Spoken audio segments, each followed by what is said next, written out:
Welcome back to the channel. We are back on the 509 amplifier project, and this is my Hammond speaker cabinet that I want to mount this in. As I've said in other videos, I want to use this speaker with my German Tonschreiber as an amplified speaker for it. And this is the cabinet that I've got to use, and I've got two holes in the front here. I want to put a pilot light in one and a volume control in the other, or volume control or pilot light here. So today we're taking a look at this chassis and trying to figure out how to lay this out, what's the best way. The other thing is that my isolation transformer came in, and unfortunately it is much larger than I had hoped it would be. I hoped it would be small enough that I could mount it somewhere on this chassis, and there's just no way. This is 120 volt center tapped at 500 milliamps, and it's just barely big enough to run this amplifier. We'll take a look at the schematic a little later, and we'll see that we've got about 450 milliamps of filament current and then another 50 amps of plate current. And so this transformer is going to be pretty much maxed out, but it's what I could find that wasn't completely overkill. And so now I'm trying to figure out how best to put these components into this chassis. You can see my Lafayette speaker in here, and I've got all this room in here, but there are some issues. One, we don't want to have this transformer near this magnet, so we want to put it as far away as possible, and so that pretty much means putting it on either side. The radiated electromagnetic field from this transformer can actually modulate the magnetic field of this and create hum. I have a Dell subwoofer at home. It's part of a 5.1 Dell L-Tech surround sound system, and that's what happened with it. Is they mounted the transformer so close to one of the woofers inside that it's modulating the magnetic field. The voice coil picks it up and feeds it back into the amplifier's feedback path, and it hums. If you move the transformer outside of the box, the hum goes away. Unfortunately, there's just no way to do that. So again, this is a Hammond isolation transformer, and we're going to have to mount it on one side or the other. And looking at the layout of this chassis, the output transformer mounts in this location, and then we've got 3 sockets here. And so I have to take a look at the manual to see what they intend, but I would assume that this would be our rectifier tube, and that these two would be our audio tubes. So I'm betting this is going to be the input tube and this will be the output tube, as it's closest to our where our output transformer would be. And looking at our sticker, our volume control is going to be on this side with our input here. So it makes sense that this tube is our input tube, this tube would be our power tube, this tube would be our rectifier tube. So looking at how to mount this chassis in here, I don't really want to mount all this stuff facing backwards. I was kind of hoping to mount it possibly in here like this. I think this would make the most sense, because the output transformers here, you've got the shortest path to the speaker. Volume control and power switch will be here on this side. I think that makes the most sense, so that way you've got a short path to here. And then I'll put the power transformer over here, and then there's going to be a back, I'll make a back panel for this, and somewhere I'm going to mount an IEC socket on probably on a little corner piece of metal right here or something that this will plug into. I originally looked at it this way and thought that might be good. But then the output transformer is farther away, and I would, if I put the volume control over here, which is where I originally wanted it. I originally wanted the volume control and power switch to be here and the pilot light here. But layout wise, it just doesn't make sense to do that. It's really not that big of a deal. I mean, you could run the speaker wire around here, I guess. I'll have to think about this a little bit more, but I could certainly put the amplifier here. or I could put the amplifier right here. It's going to be off, going to be a little bit lopsided anyway with the transformer on one side. It's going to make it heavy on one side. Not much you can do about that. I definitely don't want to put the transformer here, as it's closer to the speaker then. And then I'm not going to build this with the volume controls and whatnot mounted to this chassis anyway, as I'm going to remote mount the volume control and the power switch in here. In fact, I'm not even going to put the sticker on here. If I put this, I'll use this for my input jack, I guess. Or maybe I'll put the input jack on the side of the cabinet, or maybe on the back of the cabinet. I'm not sure exactly what I'm going to do here, so I'm just trying to do some layout here. Put it like this, and I think I'll put this over here. The other issue that I found is when you look at this transformer here, these wires come out of the bottom, and unfortunately these feet here, this transformer won't sit level. It sits on the wires here. I don't know if you can you guys see that a little bit? I'll put it down here. It rocks on the wires. It'll pinch the wires if we bolt this directly down to the chassis. So we're going to have to put some kind of standoffs underneath here, probably some rubber bushings or something to lift this up off of the chassis. Some rubber bushings would be good anyway to reduce any sort of mechanical vibration or hum. So I think this is going to be our layout. See, we also have the freedom that we could lay this chassis out in a different way. For example, we could make this the input tube, and this the output tube, and this the rectifier tube. Or, you know, we could do it in a couple of different ways here. Have to do some thinking about this to figure out which way we really want to do this. But this is going to mount inside of here. This is probably going to mount over here. I think that's probably going to be our best option. And I'm just going to have to make... And then that way, this over here will be our volume. I guess that won't be so bad. And again, let's take a look at what it looks going to look like with our cover on here. And our volume control will be over here. I guess that'll be all right. The pilot light over here on this side. The pilot light that came with this is a tiny little pilot light. And it almost falls right through the hole. In fact, I'm sure if you try to tighten it down, it would go right through the hole. So we're going to change that. We're going to use a different one. The tone control becomes the next issue, is that I don't have a place to put the tone control. Now I could mount the tone control on the chassis and put it on the back here, which then might make sense to put the chassis this way. That way the output transformer is back here. It's nice and close to the speaker. I could put the tone control here. I could put, the input jack here right where it's supposed to be. And just put a plug here in this hole. Again, this is our layout sticker on here. And we're not going to use... I wasn't planning on putting this on here. But I suppose we could. Or maybe just leave it off. Yeah, maybe that's the best plan. Is then I could make, this the input jack and make this a 1/4 inch input jack, which I kind of want to do instead of an RCA. This could still be the tone control, just like it's supposed to be, and then we'll just remote mount the volume control here, and we'll just run the wire out and around and over there for that. Maybe that's our better plan. What do you guys think? Leave me a comment down below what you think. And speaking of comments, so I noticed my channel's at 733 subscribers currently. I really am trying to grow this channel, so I hate to say it because every channel says it, but please like, comment, and subscribe. You know the deal. All comments, good, bad, otherwise.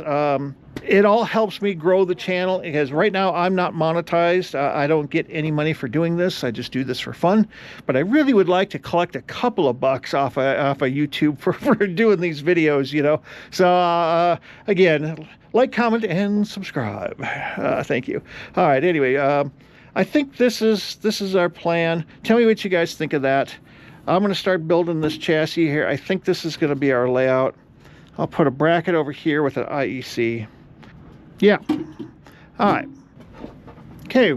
starting to assemble the chassis here, and I've made a change right off of the bat. The kit comes with these little teeny tiny terminals here. I know you can't see them, but there is a tiny little hole right there to try and get these wires in.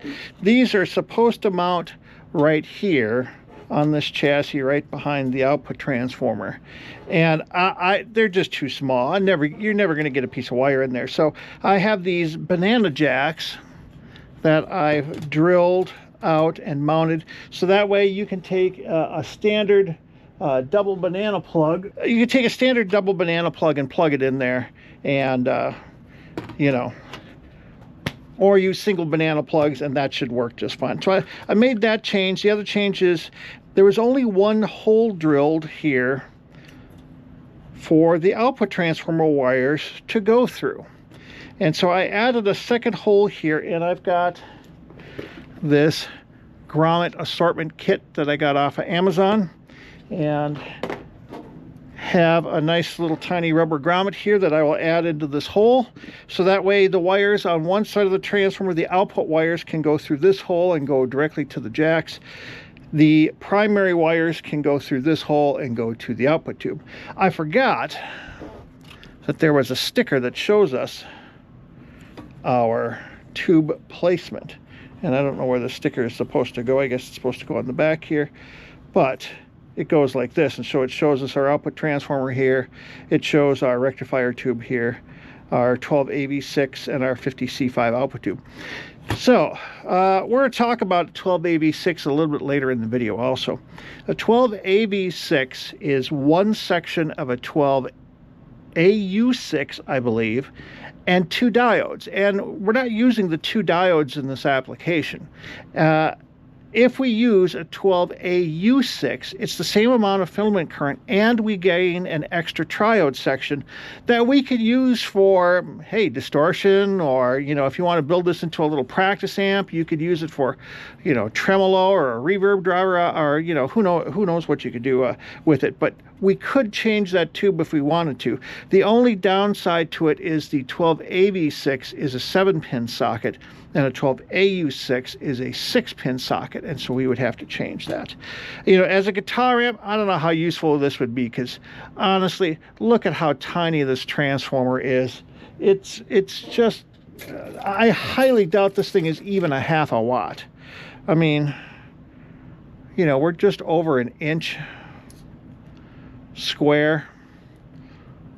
Yeah, it's maybe a half a watt clean, if even, you know. So, you know, this amp could be made better with a better output transformer, but then again, if you're going to go through all the trouble of adding all this other stuff, you might as well just build a whole new amp from scratch. So, but anyway, back to where we were. So I'm just starting to I'm going to get the sockets mounted. I'm going to get the transformer mounted. And as I was looking at this, I wanted to drill this extra hole here, and I wanted to change these jacks. So I thought I'd show you what I did before I got the stuff mounted. So be right back. We're going to add the rest of the sockets in here. Okay, so taking a look at the manual, it wants us to mount the tube sockets, the volume control, the large, probably a 10-watt resistor, and the chassis ground strip first. Now, I'm not going to mount the volume control, and I'm probably not going to mount this resistor just yet, as we're going to remote mount the volume control elsewhere. So I'm going to mount the tube sockets and the ground strip, and they have some pretty specific instructions for how to make the ground strip. They give you a piece of copper circuit board here, and they want you to trim an area on either end and drill some holes. And I have done that. I have used a Dremel tool to, I can't get in too close. By the way, I did buy a macro lens, and it's too strong. I bought another one, and it should be here in a day or two. So they want you to isolate the ends of the copper circuit board here from the chassis. So using a Dremel tool and a cutoff wheel, I just very carefully cut through the copper layer here on both ends. And then I tried to lay out this hole pattern as close to this as I could. They don't give you any dimensions for how to lay this out. I don't think it's too terribly critical, but I got as close to it as I could, and I think we should be okay. The next step is to take the long screws, and we're going to put them through the chassis, and we're going to take these plastic spacers like this, and then we're going to mount this ground strip on top of here so it stands off from the chassis like this. But before we do that, I'm going to tin plate this. I have some chemical that will tin plate this to make it easier to solder to, give us a nice clean surface. So I'm going to set that up and I'll bring you right back. Okay, I've taken our circuit strip and mounted it to this piece of cardboard. And I have this MG Chemicals 421A liquid tin. This stuff is really expensive. This bottle is 50 bucks. And it's kind of a nasty chemical. You want to use the proper safety precautions when using this. And what I'm going to do, and we'll see if this works, I'm going to take a Q-tip here, and we're just going to put it on here like this, and we're just going to rub it on our surface. And I don't know if you guys can see that, but it's already starting to turn silver.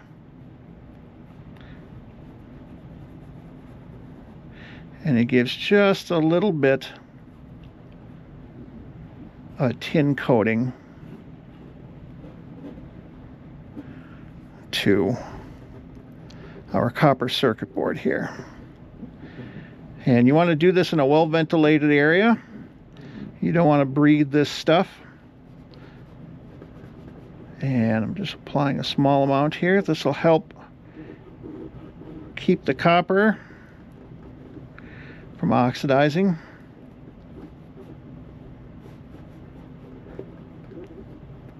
And just going to keep doing this for a little bit. Get a nice coating on there. And that looks pretty good. Can you guys see? Yeah, you should be able to see the difference there. You can see how that's done a nice tin coating on there compared to the copper ends here, which I did not do.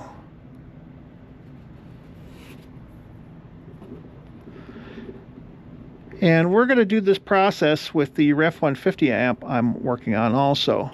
But we're going to coat the whole circuit board in this stuff. And what I'm curious about is I don't know is if you leave the circuit board soaking in this material for a long period of time, does the copper or does the tin plate get thicker? Or is it a one-time process and that's it? So that should be something interesting to experiment with. So we're just going to do this a little bit more here, just make sure we got it. And I think that's good enough. I mean, it's for what we're doing here, that's pretty good. So that's MG Chemicals 421A liquid tin. You can buy this on Amazon or most electronic supply places. I think even Micro Center sells it if you have a Micro Center in your area. But it is definitely not cheap. So use it sparingly and yeah, be careful with it. Okay, we've got the tube sockets mounted on our chassis. We have our output transformer mounted. We have our speaker jacks mounted. We have our grounding bus bar mounted. And we have a terminal strip mounted inside. Now, before we go much farther, we need to take a look at the schematic and consider some of the changes that we're going to make from the base design of this amplifier. And so, in order to do that, we're going to take the original schematic here, which is a little bit complicated to read, and we're going to redraw it so it's a little easier to understand. And so here on this piece of cardboard, I've drawn our basic elements for the amplifier section. And we're going to split this up into the amplifier section and then the power supply section.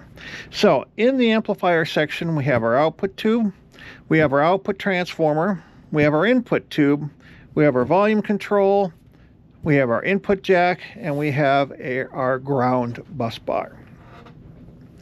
So starting at the output, The plate of our output tube is connected to our single-ended output transformer.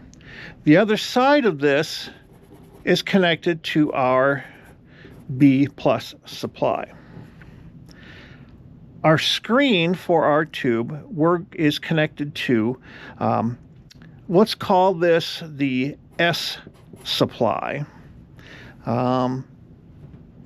Then we have our cathode for our output tube, and we have a resistor that connects to ground.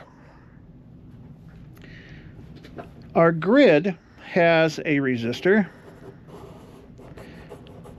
that connects to ground.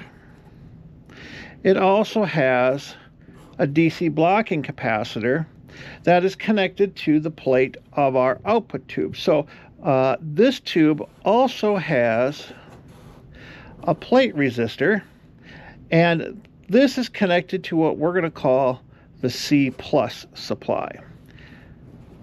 The connection between these 2 points goes to our DC blocking capacitor. The cathode of our input tube is connected directly to ground, and I do this over a little bit too far here, but let's see here. Our grid for our input tube has a resistor to ground. We have another DC blocking capacitor, and this connects to the wiper of our volume control. One side of the volume control is connected to ground. The other side is our input. So this comes up and connects to the center pin of our input jack. We also have a capacitor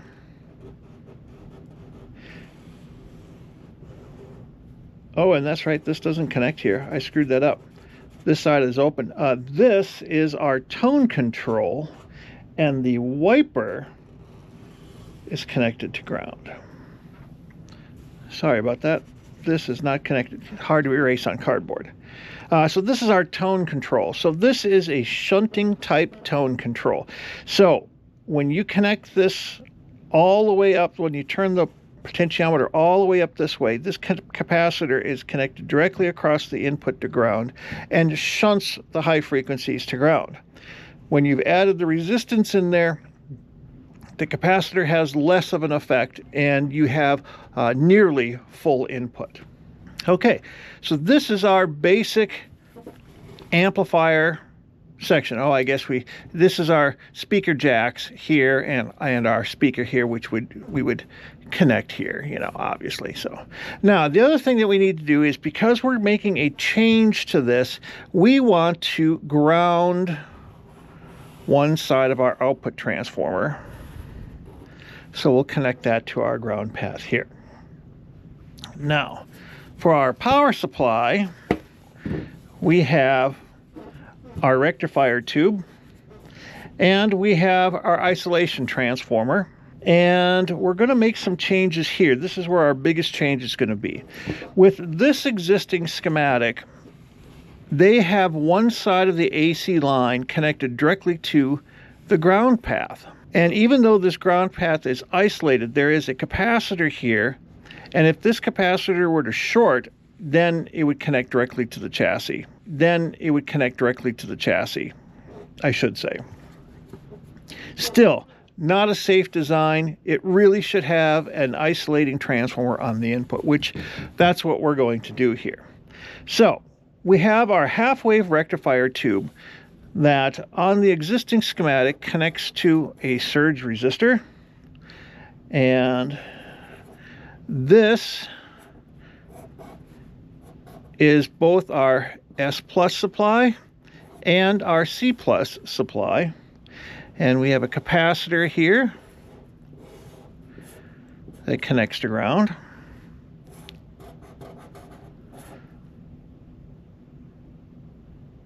I have that backwards. So I'm looking at the schematic here, and I actually realized I made a mistake, and I have this backwards. So we're going to put a little bit of tape over here to erase my mistake here. Ah, the joys of cardboard CAD. This is our B+ supply. We have a dropping resistor here. We have another capacitor here that's connected to ground. And this is both our screen supply and our C+ supply for our first stage tube. Okay, that's better. Now then, what we're going to do here is we're going to add a couple of diodes in here.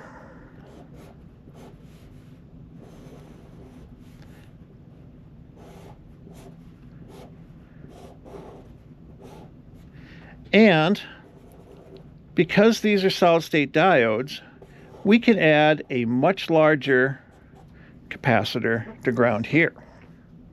This will help improve our supply.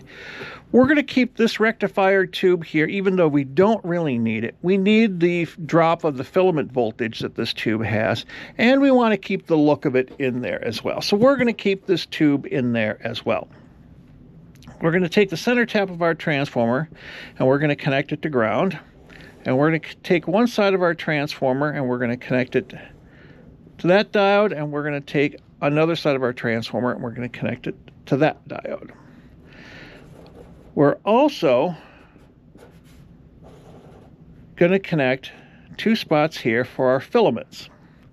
So when we look at our string of filaments, we have our dropping resistor, we have our filament for our 35W4, we have our filament for our 50C5, and we have a filament for our 12AV6. So we're going to call this point F1 and this point F2, and they would connect across there. Our input side, we're going to put our switch, and this will connect to our incoming AC plug. Even though this is not technically correct, that's functionally how it would work. So we can increase the capacitance of this supply quite a bit. These are 20 microfarad caps here. And we can make this as large as we want, limited by our diode capacity here. So if we were to make this, say, 100 UF, that would increase our power supply capacitance by quite a lot. And it would be more than enough for what we need here. If this was a larger amplifier, then we would want to increase the size of this capacitor. But the other thing that we want to do is we want to add our pilot light. So we'll make this point P1 and this point P2, and we will have our indicator light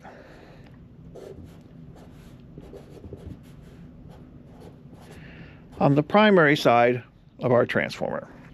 That way, when the switch closes, the light comes on, we know our circuit is on. So this is the breakdown of our power supply. This is the breakdown of our amplifier section, and we need to make some changes and stray away from the diagrams, the manual of how this is being built. The biggest change being that we're going to add these diodes here. So if we take a look at the inside of our chassis here, this socket here is our rectifier tube, and our pin 5, 1, 2, 3, 4, 5 is right here. And so if we take another terminal strip like this and mount it over here, we could connect two diodes from the terminal strip to here, and we've got a nice place for our incoming wires to tie to our terminal strip right here for our diodes. Now our transformer is going to be mounted externally, and I'm going to take the wires, run them out of the chassis here, and put a 3-pin Molex plug, something like that, on this side here. I'll have a wire coming out with the plug on it. We'll take the secondary side of our transformer, we'll put the same plug on there, so that way this transformer can mount on the other side of the chassis. And we have a place to disconnect it if we ever needed to disconnect it to work on the amplifier or something like that, and we don't have to unmount our transformer. So I'm going to mount another terminal strip right over here so we can add our diodes in here. It also gives us a convenient place to add a capacitor. Okay, so let me make that change. Let me add that terminal strip in here and get some diodes put in here. And then we're going to continue and wire up our filaments here for our tubes and figure out how to mount this large resistor in here. The manual tells you to just solder it in here to 2 pins, but this is a fairly large resistor and it could flop around and it could break. And I don't really like that. So we'll take a look at how we can mount this. Maybe we have some brackets in here. Maybe we use a long screw and we mount it in here somehow, run some wires to it. So we're going to take a look at what to do with this. So for now, we need to make some changes. And now that we have a better schematic and we have a better understanding of how to wire this up, we'll take a look inside of our chassis and start doing some layout, take a look at where the pins are and how things are going to mount in here and how to wire things up. So stay tuned, that'll be our next segment.